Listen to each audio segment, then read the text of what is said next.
आमेन, praise God, wonderful, hallelujah. Good morning everyone. सुबह के समय के लिए हम धन्यवाद करते हैं आपका पास इस सुबह के समय इस YouTube चैनल के द्वारा आने के लिए प्रभु ने मदद किया। मैं विश्वास करता हूँ सुबह आप भी आनंदित है। पिछले दिन मैंने आपको बोला था सुबह उठने के बाद प्रार्थना में कुछ समय बिताए, वर्शिप करने के लिए समय बिताए। मैं विश्वास करता हूँ आपने ये आरंभ किया है। पहले से आप करते होंगे लेकिन कुछ लोग नहीं करते थे। अब मोबाइल सारे प्रार्थना और सब करने के बाद में मोबाइल छूते हैं। आपने बदल दिया, आपका जीवन में आपने स्टार्ट किया, इसलिए हम धन्यवाद करते हैं। प्रभु आपको बहुत आशीष करे। तो आज हम परमेश्वर की वचन से देखेंगे। परमेश्वर की बाइबल के अंदर हम देखते हैं यीशु मसीह का इस धरती पे अपना सेवकाई शुरू कर रहे। यीशु मसीह मत्ती रचित सुसमाचार उसका 5वें अध्याय में हम देखते हैं यीशु मसीह उपदेश देने लगे। हम उसमें पढ़ेंगे 5वें पद। वो इस भीड़ को देखकर पहाड़ पर चढ़ गया और जब बैठ गया तो उसके चेले उसके पास आए और वो अपना मुंह खोलकर उन्हें वो उपदेश देने लगा। तो हमें मत्ती रचित सुसमाचार उसका 4 अध्याय में हम देखते हैं प्रभु यीशु मसीह का परीक्षा और सारे परीक्षाओं को खत्म करने के बाद में प्रभु यीशु मसीह की सेवकाई शुरू होती।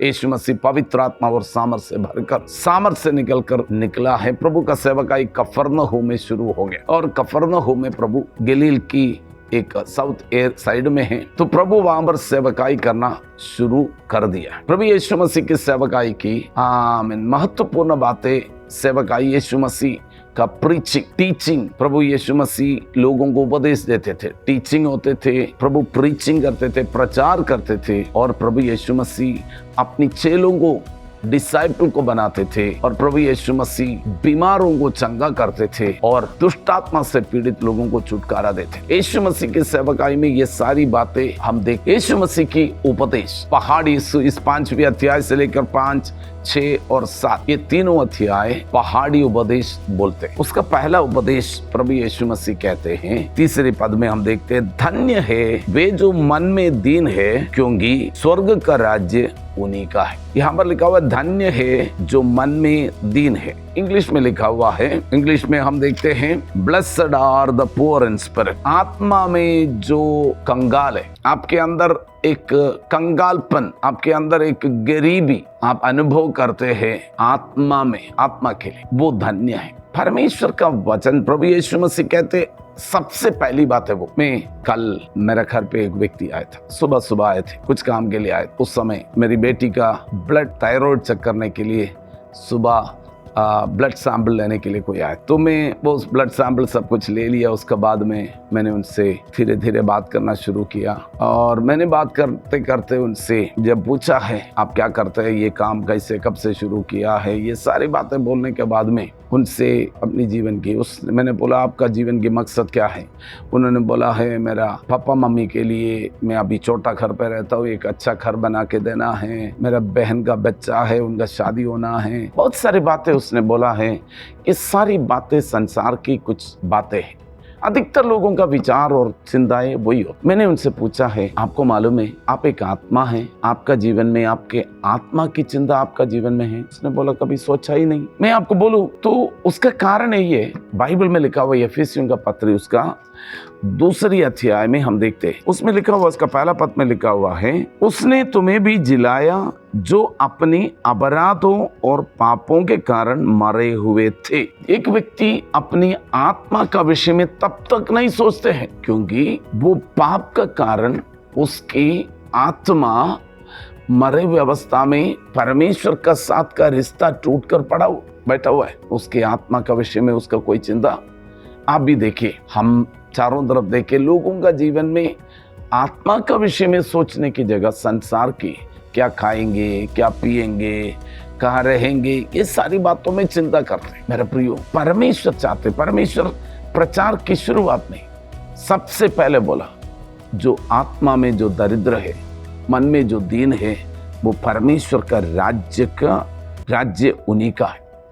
एक व्यक्ति परमेश्वर का राज्य के अधिकारी बनना है, राज्य में प्रवेश करना है, उसके अंदर सबसे पहले एक आत्मा प्राप्त करने का, परमेश्वर को प्राप्त करने का, परमेश्वर को पाने का इच्छा होना बहुत जरूरी है। बहुत सारे लोग तृप्त है अपना जीवन में, मुझे सब कुछ मालूम है, मैं सब कुछ जान लिया है।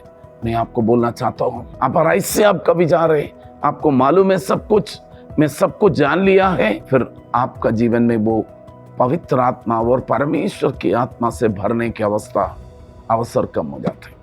मैं आपसे कहना चाहता हूँ, एक भूख, एक प्यास आपके अंदर। यीशु मसीह ने कहा, जो प्यासे है मेरे पास आ।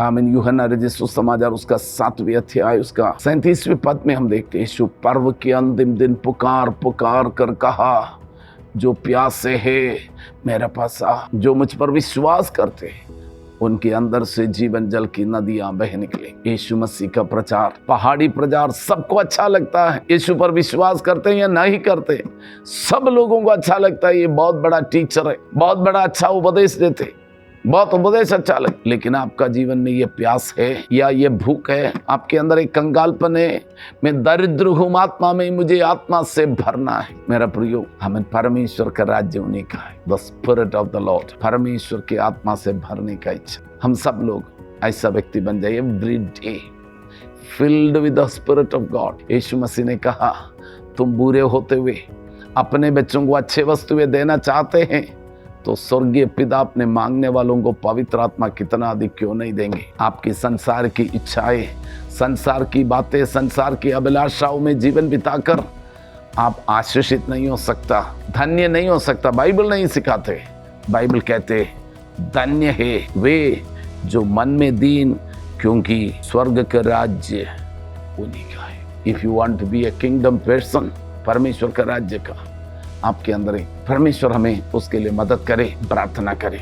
पिता परमेश्वर, यीशु मसीह का पवित्र नाम से हम प्रार्थना करते हैं, हमारा प्रिय लोगों के अंदर वो मन में दीनता आने पाए। प्रभु, बहुत सारे लोग घमंडी और अहंकारी होकर गर्व में जीवन बिताते हैं। वो बोलते हैं मुझे सब कुछ है, मुझे मेरे पास सब कुछ, मैं सब कुछ जान लिया। प्रभु यीशु मसीह, हमारी प्रार्थना यही है, इससे व्यक्ति हम ना बने। हमारे अंदर एक दीनता, हमें प्रभु चाहिए, हमें प्रभु की उपस्थिति चाहिए, हमें पवित्र आत्मा चाहिए। हमें पवित्र आत्मा से भर दे। हमें प्रभु आपकी इच्छा को जानना है, हमें आपकी उपस्थिति में रहना है। पवित्र आत्मा के सामर्थ से भर दे ताकि हम आपकी महिमा के लिए जिए।